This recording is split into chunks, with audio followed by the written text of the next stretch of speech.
एक थी चंदा, एक छोटी सी लड़की जो अपने गांव में सबकी लाडली थी।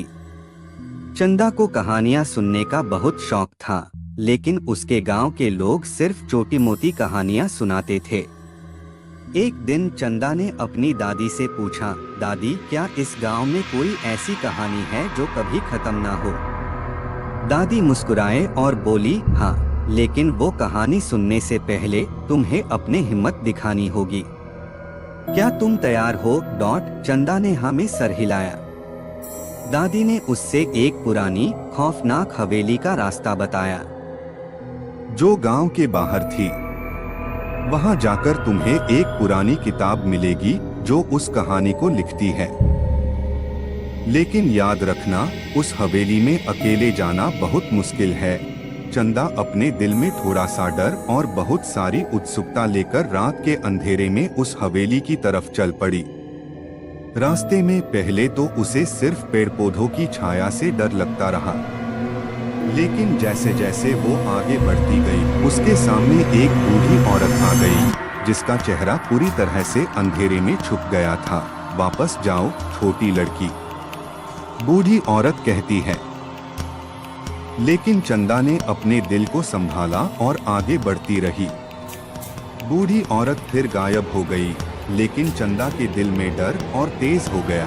जैसे ही चंदा हवेली के अंदर गई, एक अजीब सी खुशबू आई और सब कुछ बदलने लगा। दीवारें अपने आप हिल रही थी और लकड़ी के दरवाजे खुद से खुल रहे थे। उसने देखा कि एक पुरानी संदूक के ऊपर एक किताब पड़ी थी। उसने उस किताब को उठाया, लेकिन जैसे ही उसने उससे खोला, एक तेज आवाज के साथ संदूक का ताला खुल गया। संदूक के अंदर से एक रोशनी निकली और पूरी हवेली रोशन हो गई। किताब के अंदर लिखा था, ये कहानी तुम्हारी अपनी है और तुम्हें इसे आखिर तक लिखना होगा। हर पन्नों पर एक राज है जो तुम्हें आगे बढ़ने में मदद करेगा। चंदा हर पन्ने को पलटती गई और एक नई छुपी हुई बात समझती गई। लेकिन हर पन्ने के साथ हवेली में डर और ज्यादा बढ़ने लगता। कभी दीवारों पर हाथ चलते दिखाई देते, कभी हवाएं उसके मुंह के पास से गुजरने लगती। हर पन्ने के साथ उसके सामने नई मुश्किलें आती, लेकिन उसने हिम्मत नहीं हारी। तभी उसने एक पन्ने पर देखा कि उस हवेली में उसके दादा के पुराने धन का राज छुपा है, जिसे कभी कोई नहीं ढूंढ पाया। लेकिन तभी उसके सामने एक भूतनी आ गई, जिसका चेहरा इतना डरावना था कि चंदा की रूह तक कांप गई।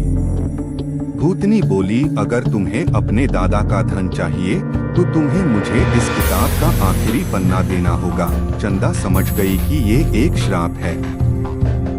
उसने भूतनी को गुमराह करने का फैसला किया। उसने किताब का एक खाली पन्ना फाड़कर भूतनी को दिया। भूतनी ने उस पन्ने को देखते ही जोर से चीख मारी और गायब हो गई। तब चंदा ने आखिरी पन्ना खोला। इसमें उसके दादा के छुपे हुए धन का पता था। चंदा ने उस धन को ढूंढा और अपने गांव वापस आ गई। उस दिन से उसकी दादी ने उस कहानी को गांव के हर बच्चे को सुनाया, जो उसके हिम्मत और दिलेरपन की मिसाल बन गई। हर दिन वो कहानी में एक नया मोड़ जोड़ देती, ताकि हर बार सुनाने वालों को नई सस्पेंस वाली कहानी सुनने को मिले। कहानी यही खत्म होती है, लेकिन हर दिन नए राज और नए मोड़ के साथ ये कहानी जिंदा रहती है।